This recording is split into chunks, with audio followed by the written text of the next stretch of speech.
Hello, everyone, and welcome back. This is episode 7 of BigM's Solo World, and today I would like to start with showing you what I've done between episodes. Over here, I've worked on some terraforming a little bit, but that's the least important. Over here, I tore down this building. And there used to be inside here was my enchanting station. I don't know if you guys remember. And I used to have my mending villager there. Well, I've moved and relocated them down into the bottom of this hole. Now we have enchanting station, mending villager, and we have tradesman that accepts rotten flesh for emeralds, which is very handy. I have a dual spawner setup. This is a zombie spawner, and over here we have a skeleton spawner, and that allows me to get XP, and because of that I've been able to fully enchant some diamond gear, which is extremely nice. And because of my mending villager, I have mending on all of it.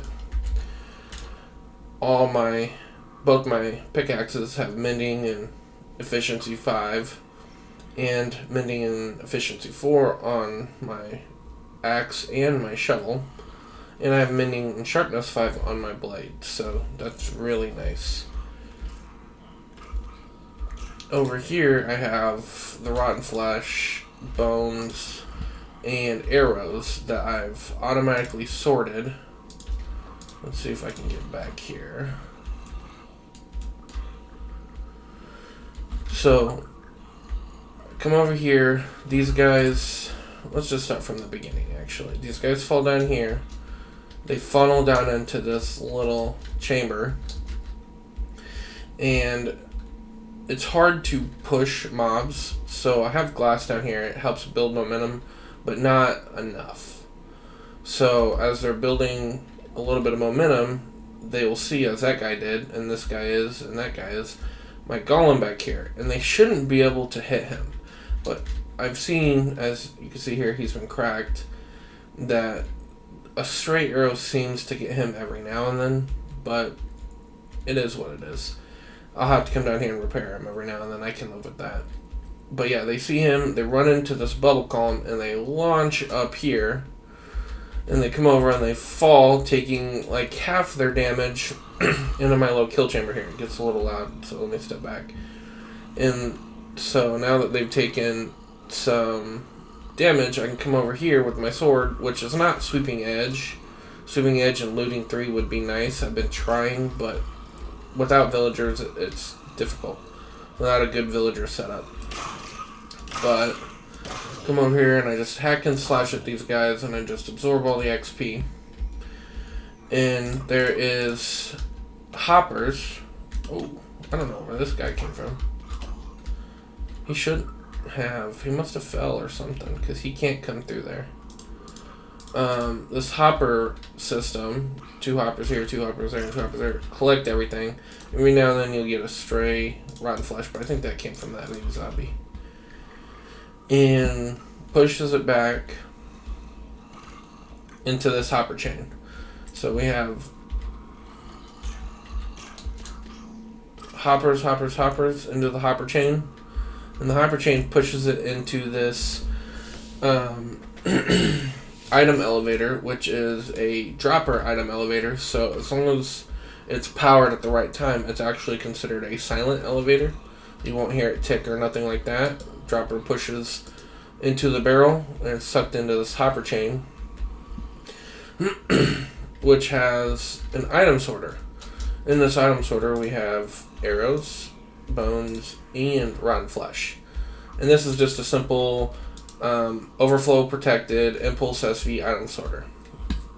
Once those have come through, the spare items like armor and just odd and end things will come over here and be pushed into some lava, and everything else will be destroyed. So that prevents me from having to take care of those items myself. Just automatically destroyed. And yeah. And I have ender chests. I have my old pickaxes I brought down here, some spare anvils, and everything ready to go. I brought my lapis, and I've been working on just enchanting books. These books here with the enchanting station as I slay these guys. But I don't think you guys will be down here or see this area that often. This is more of like just repairing my items and recovering gear and stuff like that. So wanted to show you guys how this looked. Right here I plan on putting a glass window, a tinted glass window, but I don't have that material yet, so it's just gonna remain a blank wall until then. But yeah, and then so I'm gonna come in here, and this elevator will shoot me back up to the surface. There we go. Today my plans are, I want to go to the nearest swamp, which is like 1,000 blocks away, and build a slime farm. Yeah. I don't know why I couldn't think of that. Build a slime farm, the swamp version slime farm. I have potentially some slime chunks over here in my massive hole, but I just want a slime farm that I can come over. Hey, there's some golems there. But I want a slime farm I can come over,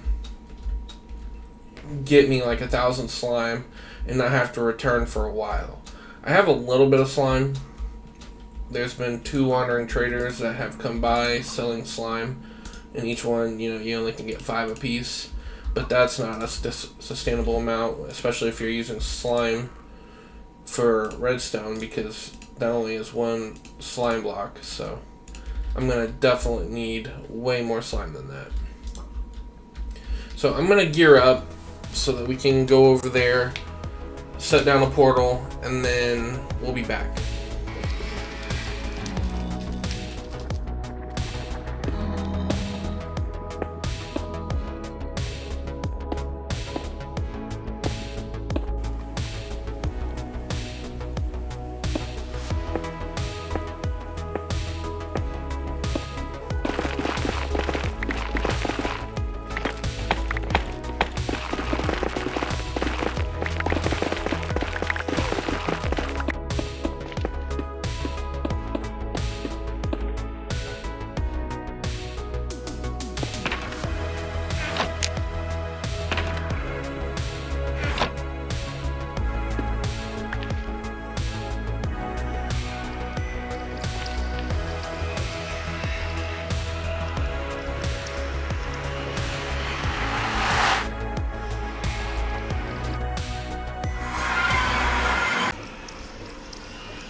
Well, clearly, this is not what I intended, but I think we're underneath the right location.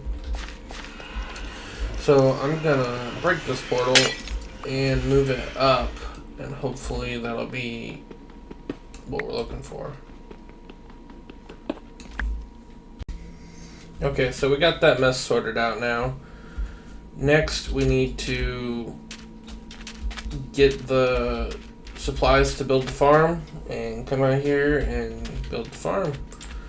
This is the swamp. This is the only swamp I could find. It was actually closer to 3,000 blocks away. It's just a wee little bitty guy, but it'll do for what we're needing. So time to head back and gather supplies.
Alright, so I have the spot selected that I'm going to build this farm. It's marked out right there. And over here I have all the resources I need to build it. So now I'm going to get started building it. Enjoy the time lapse.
Alright guys, so this is the finished product, and I AFK'd here for like 30 minutes, and that's the results. About a stack and a half of slime blocks. It's a good start. I think for one of the projects I have in mind, we're going to need quite a bit more. Let me kind of walk you through what's going on here. So first off, this is a design by R3 Crypt. He does a really good job at explaining everything that's going on and walking through it. I think he gives credit to the initial design to Il Mango, but R3 Crypt is the one that I used. So, for starters, we're in a swamp. The rules of the swamp is slimes will spawn in the swamp under certain conditions, cycles of the moon, stuff like that, and light levels. So these mushrooms give off a light level of 1, which prevents all other mobs from spawning. Slimes will spawn at a light level of 1 or less, so only slimes can spawn on these blocks right here. They're attracted to the iron golem because iron golems and slimes are enemies, so they'll come off here and they'll fall into this block of snow, and slowly the large slimes will take damage, breaking them down into smaller slime. The water will push them into the campfire here and take 2 points of damage per tick, I think, until they die, and obviously get collected by the hoppers and put into the chests. Pretty simple. Me being way up there allows my spawning radius to be perfectly exact so that no other mobs will spawn in the area. There's a small chance that there's like an 8x8 mobs may spawn down here. That's why this is lit up. That prevents that. So don't even have to worry about that. The only mobs in the area that can spawn are inside of this farm. Right now it's not going to be working because I'm too close to it. I need to be way up there. But yeah, that's how it works. I'm going to do some more AFKing here and clean up my mess, and that's it. Thank you for watching, and if you enjoyed this episode, please leave a like and have a great day.